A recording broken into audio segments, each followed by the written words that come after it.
My wife's young lover suddenly posted to his Instagram story. Before the ball drops on New Year's Eve, it's either a marriage certificate or a one-way ticket. Below the text was a screenshot of a flight confirmation to London. Scarlett, usually the picture of stoic elegance, completely unraveled. She came home, a rarity these days, and looked at me with desperate eyes. "He's serious this time, Lucas," she said, her voice trembling. "Let's just do a fake divorce. Just for a few days so you can move out, and I can calm down, okay?" She took a step closer, her expression a mix of guilt and command. "Don't worry, it's just paperwork. In my heart, you're the only man I'll ever truly be married to." It sounded like a request, but we both knew it was an ultimatum. What she didn't know was that I was bound to her by the Sentinel Protocol. I had come to this world specifically to be her companion. The moment we divorced and lived apart, I would be scrubbed from this reality entirely, never to see her again. After I agreed to her temporary divorce, Scarlett didn't waste a second. She drove me straight to the county clerk's office. "Lucas, just 7 days. Give me 1 week," she pleaded as we walked toward the glass doors. "Once I got Wyatt settled, we'll come right back here and fix this, okay?" She looked at me with such curated affection, presenting me with a tray of parting gifts she'd prepared, a Patek Philippe watch, a bouquet of deep crimson peonies, and a black Centurion card with a staggering limit.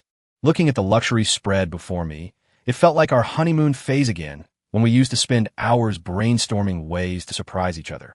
Only now, these gifts were the price of my exit, bought to clear the path for her boyfriend's ego. Over the years, boys like Wyatt had come and gone. In the beginning, I fought it. I screamed, I begged, I made scenes. And every time, Scarlett would patiently soothe me, promising it was just a phase. Then, a few months later, she'd succumb to the thrill of someone new again. Eventually, I just got tired. But the protocol was signed. Divorce meant mission failure. It meant returning to my original world, to a broken body kept alive by humming machines and plastic tubes, where I would simply lie and wait for the lights to go out. I couldn't afford the price of leaving. Through the years of quiet suffering, I realized the system never made a bad deal. What I thought was an easy assignment was actually a slow-motion execution, swapping the guillotine for a long, thin rope. Gradually, I accepted the reality of her nature. I told myself that in this day and age, true loyalty was a fairy tale anyway. As long as she came home, as long as the mission didn't fail, I could survive. We tell ourselves many things when we are powerless. But Wyatt was different. For him, Scarlett had stayed away for an entire month. That had never happened before. And now, to keep him from boarding that plane, she was forcing me out. I knew then that it was over. My mission had officially failed. "Keep the gifts," I said quietly, turning toward the hall. "Let's just get the papers signed." Scarlett hesitated for a beat before following me inside. As we sat before the clerk, she leaned in close, her eyes brimming with a performative tenderness. I remained perfectly still, my face a mask of cold composure. The clerk looked at us, confused by our proximity. "Marriage licenses are at the other counter," he noted. I shook my head. "No, we're here for a dissolution." The clerk looked between us. "Are you both certain you want to proceed with the divorce?" "Yes," Scarlett blurted out before I could even open my mouth. The word hung in the air, sharp and final. She caught herself, looking at me with a flicker of unease. "Lucas." "Yes," I echoed. Scarlett let out a visible sigh of relief. While we waited for the final stamps, she kept glancing at me, her hand twitching as if she wanted to reach for mine. I pulled away before she could make contact. She bit her lip, clearly wanting to say something, but the public setting kept her quiet. Once the decree was issued, we walked out into the crisp winter air. After a few minutes of silence, I spoke first. "I'll go back and pack. I'll be out in 2 hours." Scarlett's eyes softened with a look that almost resembled heartbreak. "Lucas, there's no rush. Stay for dinner. We can start the clock tomorrow. Wyatt actually has a late class at the university today." Before she could finish, a young man in a designer tracksuit and a backward cap jogged toward us, a triumphant grin on his face. "Scarlett, I've been waiting out here forever." He shot me a look of pure, unadulterated malice, his smile twisting into a sneer. "Hey, man, thanks for stepping aside for us." Scarlett's face paled. "Wyatt, what are you doing here? Go back to campus now."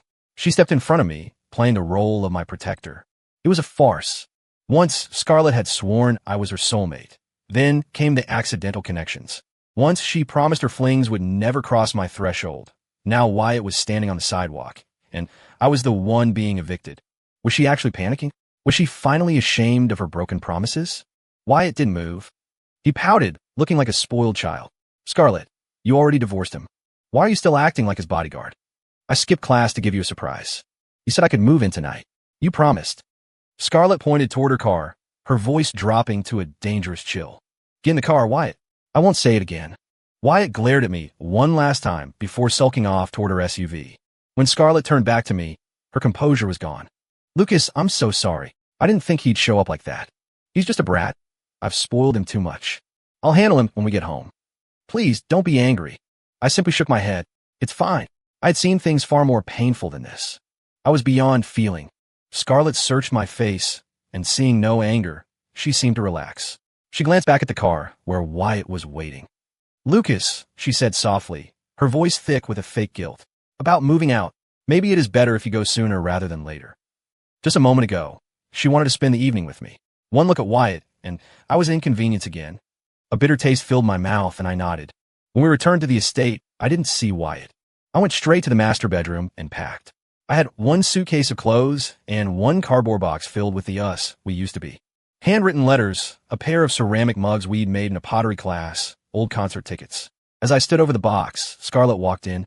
Her eyes flitted to the door, her movements hurried. Lucas, just toss the old junk.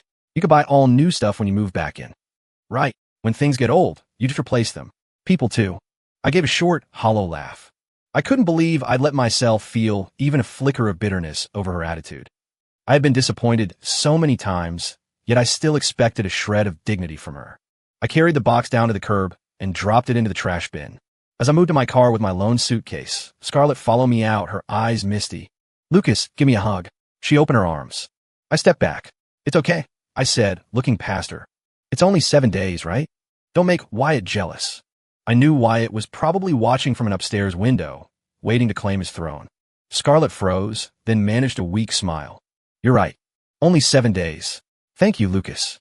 I nodded, got into my car, and drove away without looking back. The moment I cleared the gates, a cold, mechanical voice resonated in my mind. User, the system has detected divorce and separation from the target. Mission, failure. In 7 days, you will be extracted from this world via a fatal vehicular event. 7 years ago, I had been in a horrific crash in my own world. To survive, I'd signed the Sentinel Protocol. If I could marry the target and maintain a 7-year union, I'd be granted a healthy body. In the beginning, I thought I was the luckiest man alive. Scarlett was everything I'd ever wanted, brilliant, beautiful, and seemingly devoted. We fell in love instantly. She spent a fortune on grand romantic gestures, billboards with my face on them, hand-knit sweaters, elaborate surprise parties. She even spent 3 days on her knees in front of her traditionalist parents' house to get them to approve our marriage. Lucas Miller, in this life and the next, I will love only you. That was her vow. In that moment, I had been so moved that I'd requested a change in the reward. Instead of returning home healthy, I asked to stay here healthy and grow old with Scarlett. But now, with only 7 days left on the clock, she had pulled the rug out from under me. Extraction was inevitable. I had to return to my original world to face whatever fate awaited me there. I checked into a nondescript hotel. On the drive over, I saw the city's digital billboards. Every single one had been updated with a photo of a smiling boy. Happy 19th birthday to my golden boy. Love, your North Star. The boy was Wyatt. Scarlett's nickname for herself in her private letters to me had always been North Star. I finally understood the rush for the divorce. It wasn't just to pacify him. She wanted to give her new lover a birthday present. The status of being the only man in her house. I stared at the billboard, a ghost of a memory surfacing. When I first arrived, it was Scarlett who pursued me with that same North Star signature. 7 years later, she was using the same script, just with a new lead actor. She'd forgotten the vows she'd made back then. I had barely unpacked when my phone rang. It was the hospital, asking me to pick up her parents' annual physical results. For years, Scarlett had been too busy for family matters, so I had handled everything for her parents. Since I was leaving, I figured I should tie up the loose ends. I drove to the Vance estate. Before I even reached the front door, I saw Wyatt through the large bay window. I froze. Inside, Scarlett was shielding Wyatt from her parents. She looked furious. Dad, Mom, Lucas is busy today. I brought Wyatt here specifically to see you. There's no need to throw the gifts. Her father, a stern man who had come to treat me like a son, pointed a shaking finger at her. You ungrateful girl. I told you, Lucas Miller is the only son-in-law I recognize. Get this little gold digger out of my house. Get out. Scarlett's mother was pale, clutching her chest. Your father is right. Take him away, Scarlett. How could you do this to Lucas? Watching them, I felt a strange sense of déjà vu. Years ago, when Scarlett first brought me home and they refused to accept me, she had defended me with that same fiery conviction. Back then, I was the one she chose over the world. Now it was Wyatt. I realized then that it didn't matter who was standing next to her. She would defend whoever held her interest at the moment. Her devotion wasn't about the person, it was about her own desires. Back then, she had knelt for 3 days until they relented. When I found out, I'd held her and cried. She just wiped my tears away and said, "Nothing can stop us now." I'd spent years winning them over, cooking for them, taking them to appointments. They loved me now, but Scarlett's heart had moved on. The irony was suffocating. Lucas and I have an agreement. Scarlett shouted, her face flushed. It doesn't mind me bringing Wyatt home. I'm not asking you to love him, just to be polite. Come on, Wyatt, we're leaving. She grabbed Wyatt's arm and stormed toward the door. I quickly set the medical reports on the porch and turned to leave, but the door swung open. Lucas! Our eyes met. I saw the flash of panic and guilt in her gaze, but she didn't chase after me. I walked out of the complex and waited for the inevitable text. Lucas! I only took Wyatt there to see them because he asked. It doesn't mean anything. I promised him that for these few days, I'd treat him like a husband just to say goodbye. That's all. You're still my only real son-in-law, my only husband. I promise after this week, I'll cut him off completely and make it up to you, okay? She sent message after message, terrified I'd misunderstood. I typed back a simple response. It's fine. I just dropped off their lab results. They're getting older. You should look over the charts when you have a chance. In the future, she or Wyatt would have to handle these things. Scarlett replied instantly. You're still angry. You're jealous of a kid, aren't you? Then, she sent a Venmo transfer for $50,000. Take this and go out with some friends. Have some fun. We're getting remarried in a few days. Don't overthink it. I love you most. She sent a blowing kiss emoji. I didn't take the money. I just replied, okay. With no home to go to and no mission left to serve, I wandered aimlessly through the city. I ended up on the historic river walk where Scarlett and I used to go on dates. Scarlett, put this bunny ear headband on. You look so cute. Let's take a selfie. The voice was familiar. I looked up and saw Scarlett and Wyatt in matching designer hoodies, posing for photos. Scarlett saw me and her face dropped. She walked over quickly. Before she could speak, Wyatt whimpered. Are you following us, man? Scarlett only has a few days with me. Do you have to be so clingy? His eyes turned red, his voice cracking. Do I have to disappear forever before you're satisfied? Scarlett turned on him. Don't speak to Lucas like that. Wait over there.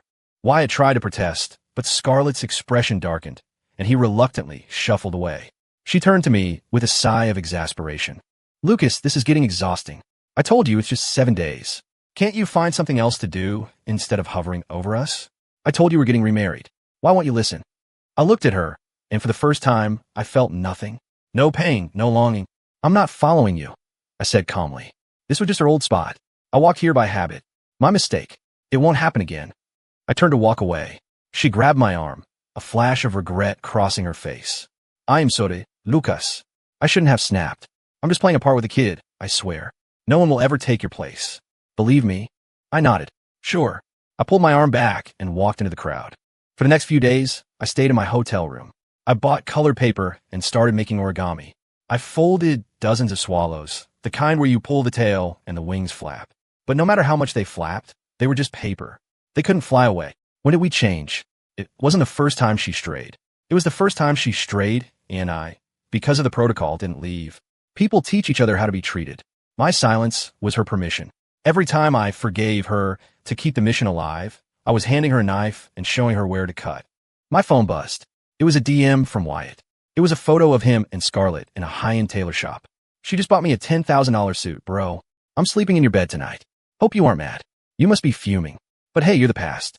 She needs someone who actually makes her feel alive. I didn't reply.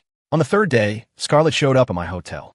She looked stressed and angry the moment the door opened. Lucas, can't you just grow up for once? I told you this would be over in a week. Why do you have to keep attacking Wyatt? Attacking him? I asked. I had given up on the protocol, the marriage, and her. Why would I bother with him? Scarlett scowled. Don't play dumb. Why did you have people jump him on the street? I took a breath, keeping my voice level. I didn't have anyone touch him. Just admit it, she snapped. I'm trying to give him a happy final week, so I can come back to you, and we can have a normal life again. Why make it harder? I looked at her, stunned.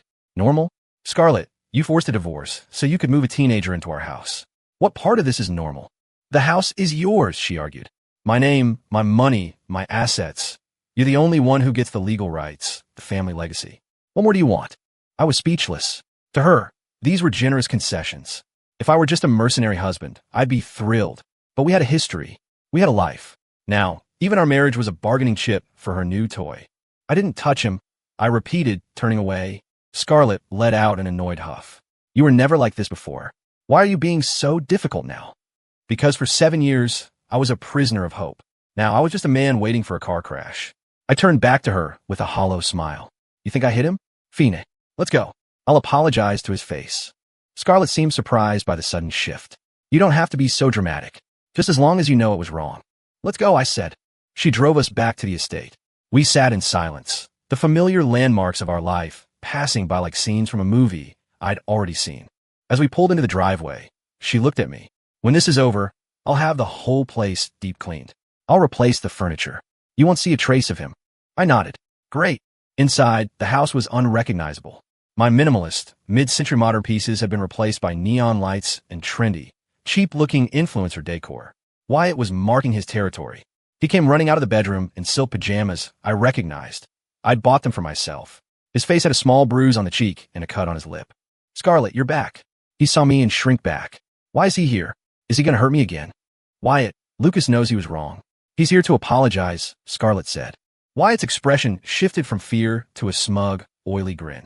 He thought he'd won. He thought I was bowing down to keep my place in the Vance fortune. Well, if you're really sorry, I guess I can. I didn't let him finish. I stepped forward and planted a solid right hook into his jaw. He hit the floor, yelping. I grabbed his collar and gave him 2 more for good measure. Lucas! Scarlett screamed, frozen in shock. I wiped my knuckles. He said I had people hit him. I didn't, but that was me. Now I can apologize. Sorry about that, Wyatt. I looked at Scarlett. If he lies about me again, I'll come back and finish the job before I say sorry next time. I walked out of the house. Scarlett started to follow, but Wyatt's wailing drew her back. My phone buzzed later that night. Stay at the hotel. I'll come find you later. She wouldn't. I knew her. On the final day, day 7, I checked out of the hotel. I dressed in my best suit and drove aimlessly, waiting for the end. Scarlett called me, her voice uncharacteristically cheerful. Hey, honey, it's almost midnight. I'm coming to the hotel to bring you home. You happy now? Sure, I said, my voice thin. The next thing I heard was a deafening crunch of metal. A crimson mist filled my vision as my car slammed into a concrete pillar. The pain was absolute. Then suddenly, it began to fade into a numbing cold. I heard sirens in the distance. Someone pulled me from the wreckage. My phone, miraculously intact, was picked up by a bystander. They hit the last number dialed. Hello, is this Lucas Miller's family? There's been a severe accident. There was a silence on the other end. Then Wyatt's voice came through. Scarlett, it's the final hour. He's really desperate, huh? Making up a fake accident to get you to leave. Scarlett took the phone. Her voice was soft, patronizing. Lucas, stop with the games. It's bad luck to joke about things like this. I told you, I'll be there at midnight. Just wait for me. The bystander tried to explain, ma'am, this isn't a joke, but she hung up. I was rushed to the ER, but the machines couldn't find a rhythm to hold on to. My consciousness drifted. I saw images of our first meeting, our wedding, the way she used to look at me before the boredom set in. User extraction commencing in 3, 2, 1. The long, flat tone of the heart monitor filled the room. The doors to the ICU burst open. Scarlett ran in, a smile on her face. Lucas, I'm here. Time's up. She stopped. She saw the blood-soaked sheets and the stillness of the room. What are you doing? She asked, her voice brittle. I was told Lucas was in this room. Where is he? The doctors looked at her with grim faces. We did everything we could, Ms. Vance. Mr. Miller passed away moments ago. Scarlett's face went blank. What do you mean? Lucas, stop it. I'm here now. Ma'am, please. He's gone. She moved toward the bed, her legs like lead. When she saw my face, cold and gray, she collapsed to her knees, a guttural scream tearing from her throat. Lucas! Lucas, wake up. Please, just wake up. Lucas, are you just mad? Are you punishing me for the week? Just yell at me, okay? Just say something. She was hysterical. I felt a dull ache in my chest, which was strange because I was hovering near the ceiling. My soul hadn't left the world yet. System error. Extraction delayed due to recalibration. You must remain in spirit form for 48 hours. If you can accumulate enough regret points from the target, the system can restore your original body to perfect health upon your return. Regret points? The system was a cold-blooded gambler. I was dead, and my life depended on whether she felt bad enough. Scarlett was eventually moved to the morgue. She sat there for hours, holding my cold hand, her tears falling on my skin. Regret points, 30%. Her phone rang. It was Wyatt. His voice was playful. Scarlett, you said if he was faking, you'd give me another week. Are you coming back? Is he still clinging to you? Scarlett's eyes turned to ice. Wyatt, remember what I told you the first day we met? Wyatt stammered. You said Lucas was your husband, that he was the priority. But Scarlett, you don't even like him? Shut up, she screamed into the phone. I love whoever I want, and right now, I hate you. Did I spoil you so much you forgot who you're talking to? She hung up and looked back at my body. Lucas, I'm sorry. I won't let anyone else touch our life again. I'm taking you home. She had security move my body into her SUV. She sat in the back with me, cradle in my head. She saw a travel mug in the cup holder, a his and hers set Wyatt had bought. She threw it out the window into the highway traffic. I'm sorry, Lucas. I won't let that trash pollute you anymore. Back at the estate, she had the bedroom chilled to a freezing temperature to preserve me. She lay me on the bed and curled up next to me. Lucas, remember that origami butterfly you made me? You cut your hand on the paper. I still have the letters you wrote. She looked around. Wait, where are they? I know I kept them in the nightstand. She started tearing the room apart, looking for our memories. Then she froze. She remembered what she told me a week ago. Toss the old junk. She ran out of the room. I followed as a ghost. Mrs. Gable, where's the box Lucas had? The housekeeper looked terrified. Ma'am, you said it was junk. You told him to throw it away. Scarlett collapsed. What have I done? Lucas, I'm so sorry. She turned to the guards. Find it. Check the landfill. Check the recycling centers. I don't care what it costs. Get that box back. She crawled back to the bed and knelt beside me. Lucas, did you hate me that day? How could I be so cruel? I watched her, but I didn't feel vindicated. The hate had burned out a long time ago. I had stayed for the mission, and in doing so, I had lost myself. Her phone rang again. Her father. Scarlett, Lucas isn't answering his phone.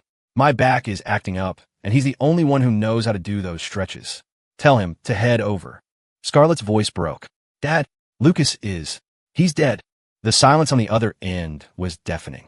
Scarlett told them everything between sobs. When she hung up, she looked at the medical file I'd left on the porch. I had prepared everything for them before I left. You were planning to leave me anyway, weren't you? She whispered. I'd rather you had just moved out, Lucas. I didn't want you to die. The next morning, the bedroom door opened.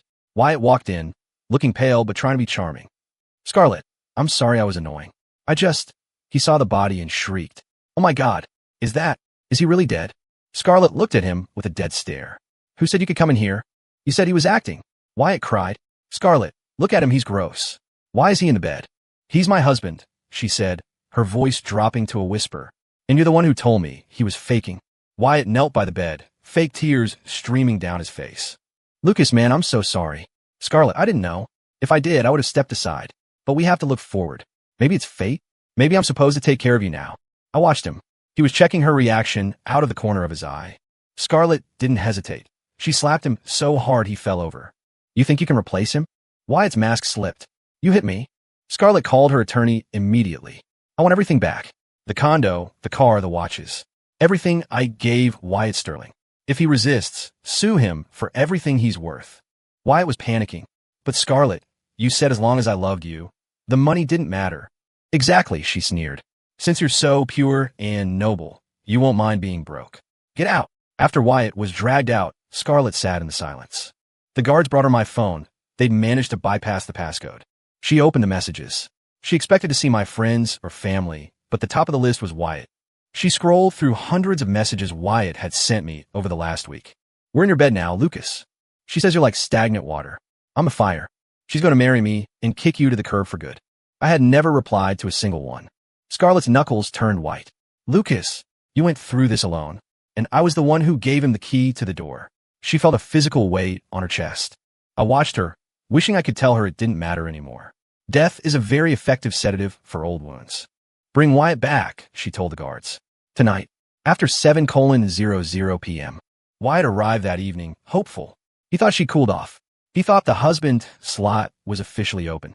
He walked in with a mournful face, but Scarlett just handed him my phone. Tell the man on the bed exactly what you told him in these texts, she said. Wyatt's face went translucent. Scarlett, I was just jealous. I loved you too much. I lost my mind. He started crying, real tears of terror this time. Scarlett didn't scream. She didn't hit him. She just looked at him with a terrifying, calm curiosity. I told you never to bother him, she said. You broke the only rule that mattered. Now, you have to pay the price. Wyatt, you used your tongue to kill my husband's spirit, Scarlett said. So that's what you're going to lose. Wyatt tried to run, but the new guards, men I'd never seen before with cold eyes, pinned him down. A blade glinted in the dim light of the bedroom. No, Scarlett, please. It was you. You're the one who let me in. You're the one who didn't love him. Silence him, Scarlett commanded. The room filled with a wet, muffled scream and the heavy sound of a struggle. I looked away. Blood pooled on the designer rug. Wyatt was dragged to the basement, a broken, silent thing.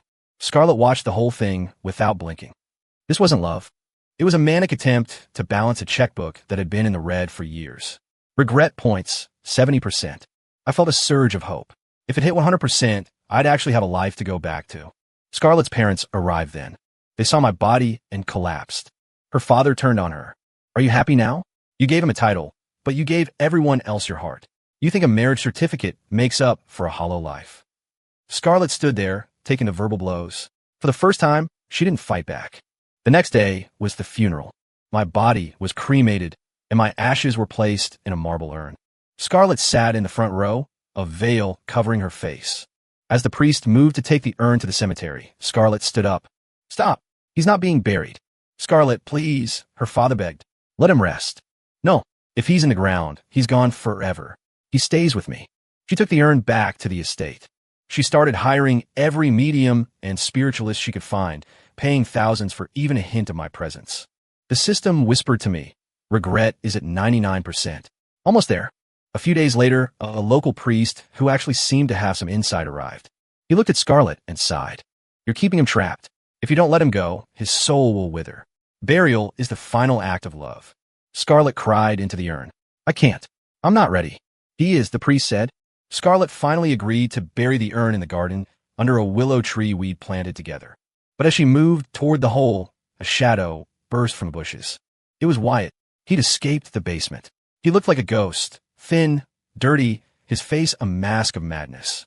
He couldn't speak, but he let out a harrowing sound as he lunged for the urn. He grabbed it and smashed it against a garden stone. No! Scarlett screamed. My ashes scattered into the night wind. Scarlett scrambled on the ground, trying to scoop the dust and bone fragments in her silk dress, sobbing as the wind took more of me away. Wyatt stood over her, letting out a horrific, voiceless laugh. Regret points, 100%. Mission complete. User, prepare for transition. Returning to original world. Scarlett looked at Wyatt with a hatred that could burn the world. Take him back to the cellar. He will stay there until he begs for death, and I will deny it every time. She looked at the dirt in her hands, all that was left of me. I'm so sorry, Lucas. I hope you're finally somewhere. I can't hurt you. I woke up with a gasp. The air was thick with the smell of old books and cheap laundry detergent. I was in my college dorm. Lucas? Hey man, you okay? You've been out since that car clipped you yesterday. It was my roommate, Mark. I checked my body. No tubes, no machines. My heart was thumping strongly against my ribs. I was healthy. User, would you like to retain the memories of the mission world? Delete them, I whispered. I didn't want to carry her ghost anymore. The memories faded like a dream upon waking. I lived my life. I graduated, got a job, and met a girl named Sarah. She was kind, funny, and she chose me every single day. We got married, had a daughter, and bought a house in a quiet suburb. 10 years passed in a blur of happy, mundane moments. One Saturday, I was at an upscale outdoor mall with Sarah and our daughter. I was waiting outside a cafe while they grabbed drinks. A woman in a perfectly tailored white suit walked past me. She smelled of expensive perfume and something familiar. Lilies? She stopped dead when she saw me. Lucas, she whispered. Her eyes filled with tears instantly. She grabbed my sleeve, her hand shaking. I found you. I actually found you. I gently pulled my arm away. I'm sorry, Mom. Do I know you? Lucas, it's me. Scarlett. I shook my head. I think you have the wrong person. My name is Lucas Miller, but I've never seen you before. Sarah walked out of the cafe then, holding our daughter's hand. Hey, honey, got your latte. She saw the woman and slowed down. Is everything okay? The woman, Scarlett, looked at Sarah, then at the little girl who looked just like me. The light in her eyes simply went out. Are you married? She asked. 10 years, I said, putting an arm around Sarah. Look, lady, are you okay? Do you need a seat? She wiped her eyes and managed a tragic, beautiful smile. I'm sorry. You just look exactly like someone I used to know. Someone I lost a long time ago. Just then, a man in a jogging suit ran up to her. Scarlett, there you are. You look remarkably like me. Same build, same jawline. Sarah laughed. Oh, I see now. You really do look like my husband. No wonder she was confused. The woman looked at her companion, then back at me. Yes, she said softly. A mistake. Just a ghost.